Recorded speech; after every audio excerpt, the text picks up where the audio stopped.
Hi friends and welcome back. I'm so excited about our next journey together. So for this series or segment, whatever, we're going to look at different political and economic theories. And as always, my goal is to make the information easier to understand because trust me, some of this is pretty difficult. And as always, if you have questions or comments, put them in the comments. Yeah, weird. Down below. So let's go learn some cool things.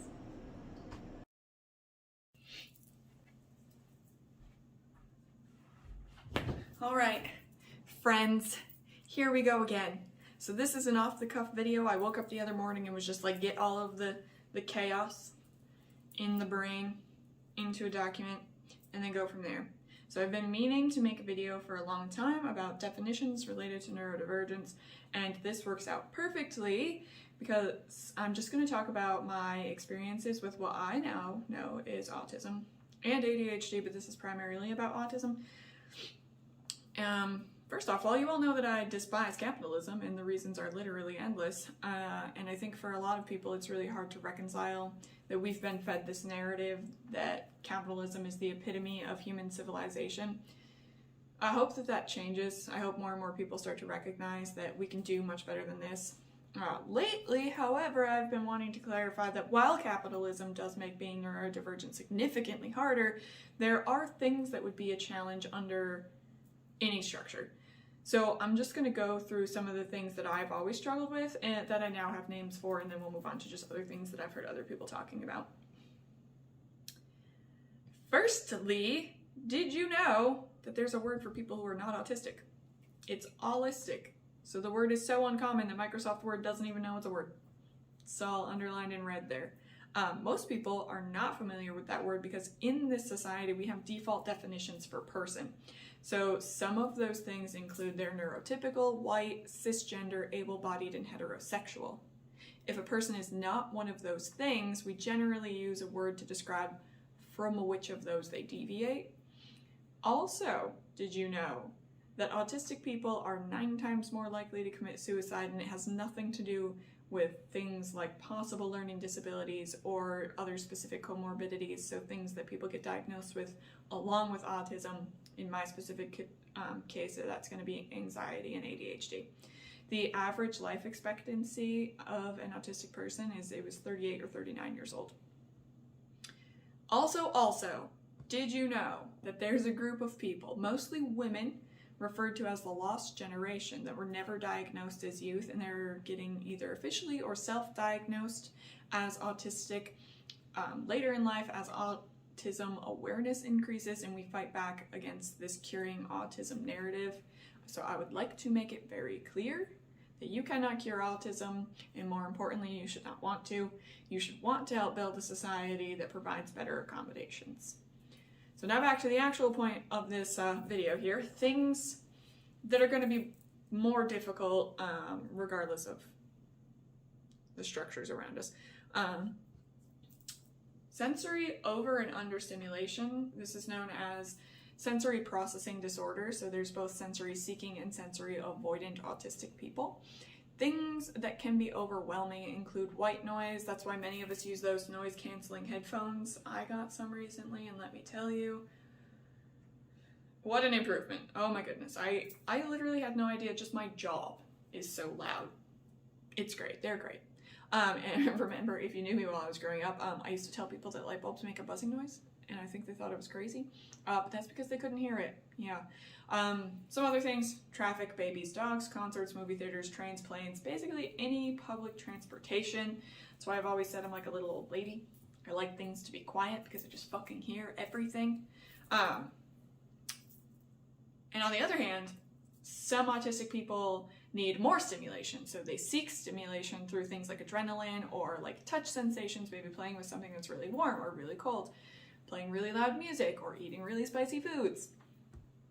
And even other times, autistic people can be both, depending on the situation or how you're feeling that day.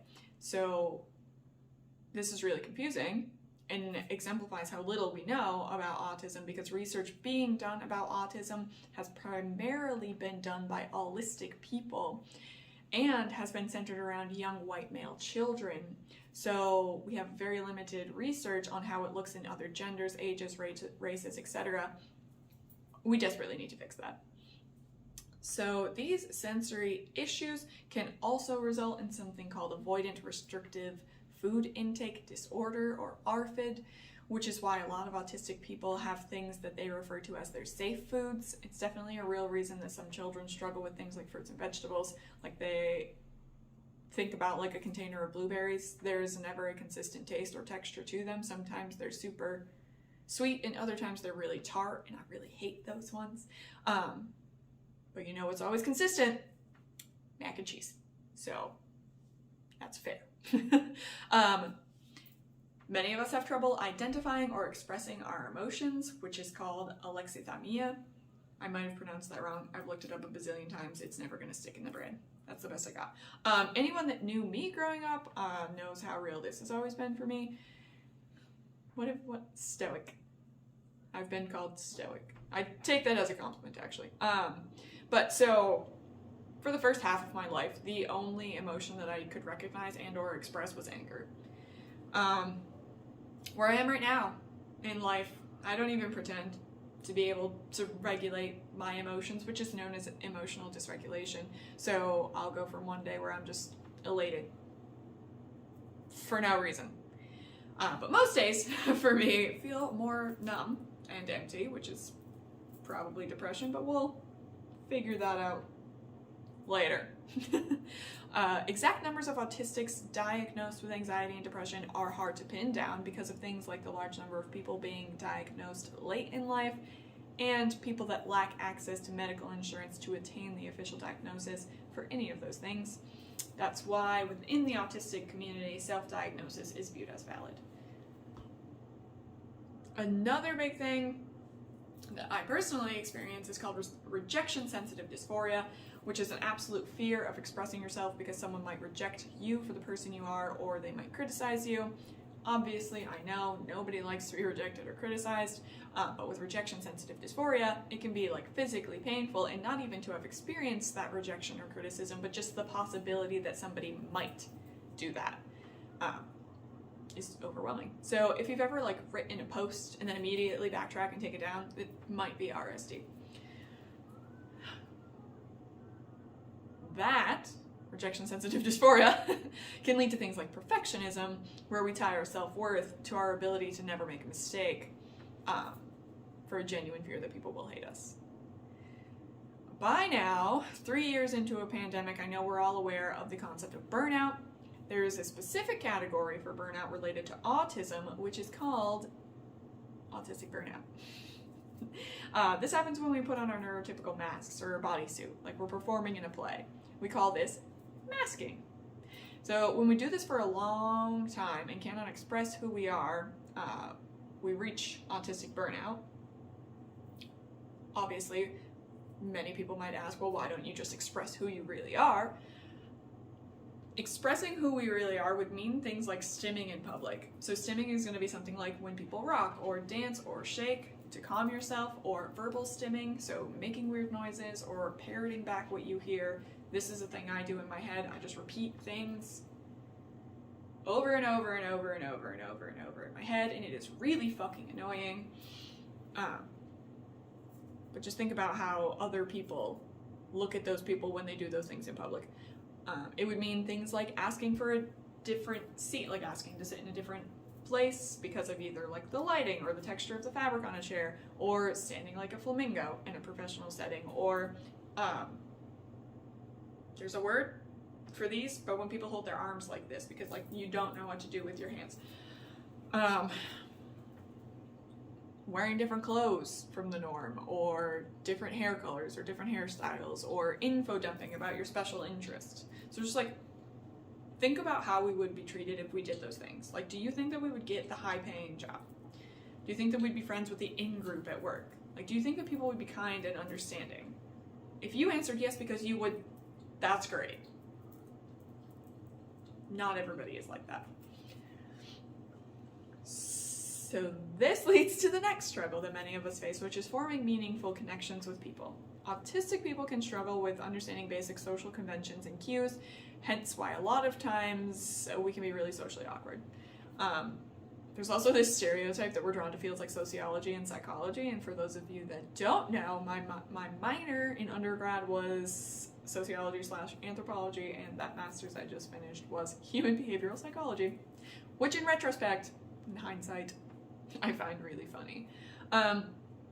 Connecting with other people is really hard for me, and I know for many other autistic people. So I've always thought that it's because I'm an introvert, but it's actually because I'm autistic. So I've always felt misunderstood by most people, and at this point in my life, it is just getting worse and worse. I've learned definitely through my current job and also the pandemic that I definitely need social interactions. Like, I really enjoy being around other people. It's just extremely stressful, especially when I'm trying to fit in with a group.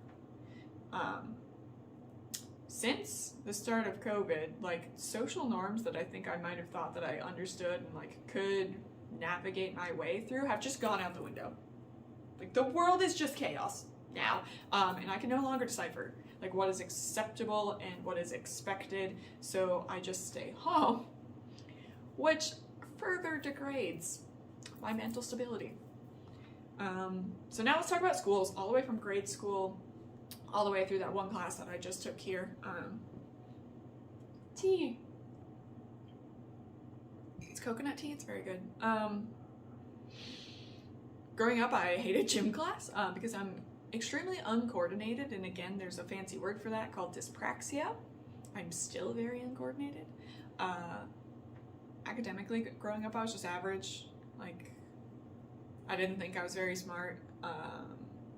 There's probably a lot of reasons for that, not just autism, but definitely contributes. So during my undergraduate, I was an absolute shit show mess. My cumulative GPA was 2.51. I barely graduated. I drank the entire time just to survive. Like, class was a lot, and I had to work part-time, and that is a lot to put on anybody. And then when we add all of the things that we've gone through in this video so far, a lot of people don't even make it all the way through. So I guess I should be thankful for that. I don't know. So then there's almost a decade between graduating with my bachelor's degree and applying for the master's, where I did a lot of self-work and learned a lot of things about myself, to the point that I figured actually I was probably just depressed when I was going through undergrad. So I applied for the master's degree at National University, and I had a decent job, and the entire program was online, so it was really self-paced and self-taught, and I fucking killed it. Like, I did a really good job. The only reason my GPA was as low as it was, which I think is like a 3.8, was because the final project that I had to turn it in amidst the chaos of moving here with all of that moving company debacle and thinking that my stuff had been stolen and that I literally owned nothing at this point except what I carried on the plane with me. So after I did the master's, I was like, okay, you're actually smart, you've got this. I came here so I could try and get a PhD. And before I applied for the actual PhD program, I was accepted as a graduate non-degree student.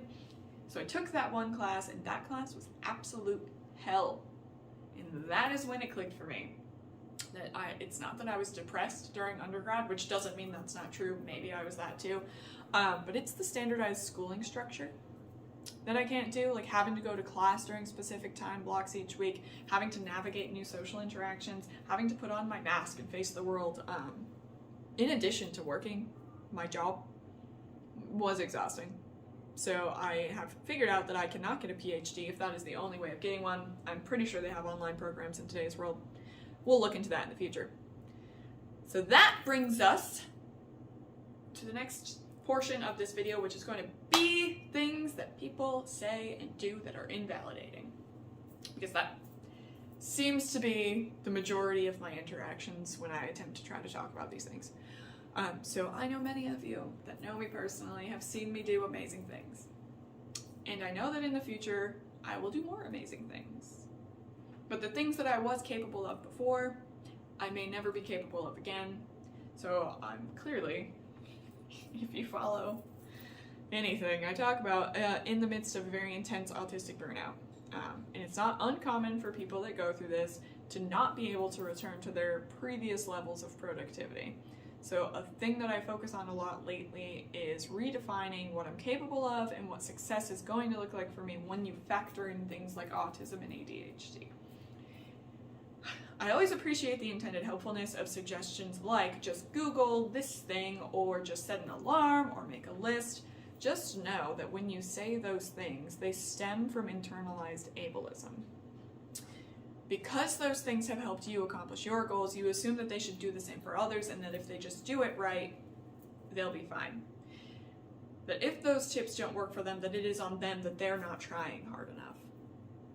That's not the way it works. A lot of neurodivergent people struggle with what's called executive function and task initiation. So we can know that we have a task that needs to be accomplished, but physically cannot initiate the task.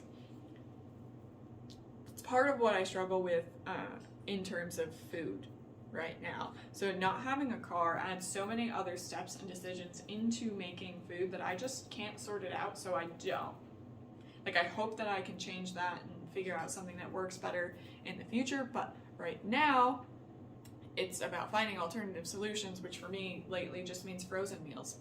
And that comes with a lot of stigma in our society about how unhealthy that is, which is another thing that's really hard to reconcile. And understand that it is just the best option for me at the moment, and people can think whatever they want about it. Eating food is a necessity. I need to do that. Also, know that there are thoughts that come into your mind that should just stay in your mind. Like, you don't need to say them. And one of those things is your opinion on medication. Like, it is not your job or your obligation to provide unsolicited advice about medication. You never know what it is like to live in someone else's head to determine if medicating is necessary. Like, surviving is the priority, and if medication helps someone do that, that is none of your business. Unless they ask you, do not bring it up. Another really good topic thing to avoid are functioning labels, so high and low functioning. So instead of looking at autism as a spectrum from high to low, look at it as more of like a pie chart, a pie graph, a circle, with different areas that people can either excel or struggle in. So autistic people have any range of IQs just like anyone else. So you can have a learning disability and not be autistic, and you can be autistic and not have a learning disability, or you can even have the IQ of a genius. So Asperger's is no longer an official diagnosis. It's been categorized under the autism spectrum disorder.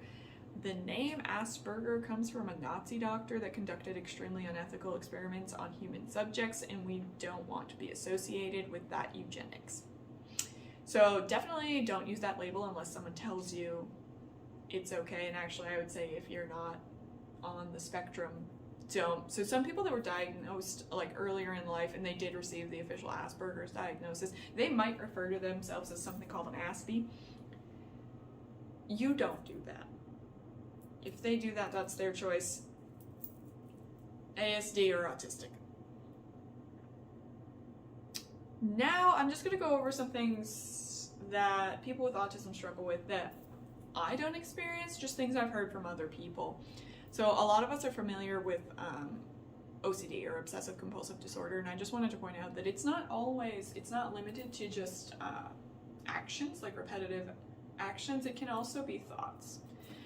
And again, I think a lot of people have heard of dyslexia, but it's not just as simple as like B and D look similar, so we mix them up. It actually has to do with the sound that the letters make within the various alphabets and how that can be confusing when it's up here. Similar to dyslexia, there's dyspraxia, which is like getting the things mixed up, but numbers, not sounds and letters. There's also synesthesia. Again, I'm terrible at pronouncing things. But it's something I had never heard of that I thought was really interesting. It's where letters and numbers are also associated with colors. I think that's it. That's all I wrote for this video. So now just some concluding thoughts. Let's bring everything full circle. I know I said that this isn't a video shitting on capitalism, but I just want to make those connections for people to see why the society might be harsh for people with a different neurotype. And like, even if once we change our societal structures, they can still present issues. Things like credit scores control every aspect of our lives, but for some of us, remembering to pay a bill is actually impossible. So any late payments that get reported to your credit report affect every aspect of your life. Also, a lot of times we pay extra because we have to pay late fees. Many of us are also forced into low-waged positions and just genuinely can't afford payments on things sometimes. So yeah, me here, master's degree, working in a low-waged position. So it can be hard to meet your financial obligations. I'm 32 years old, and I think through my, 16 years of job hopping, I've had 2 or 3 jobs that meet my interests or my abilities. Do you think that that's because I don't try, or I don't apply myself, or that we're bad people and that we deserve the struggles that accompany things like a bad credit score, like this low imaginary number that controls everything, like your ability to buy a car, to buy a house, to rent an apartment? Do we deserve that? Again, we'll revisit the schooling issues I mentioned earlier. Learning is clearly one of my favorite things. It's literally the point of this channel. I just like to learn things, and I think that they're important things, so I share them with people. But my ability to participate in the formal learning in the society is extremely limited, which also limits our ability to attain like proof for employers that require certain trainings or education.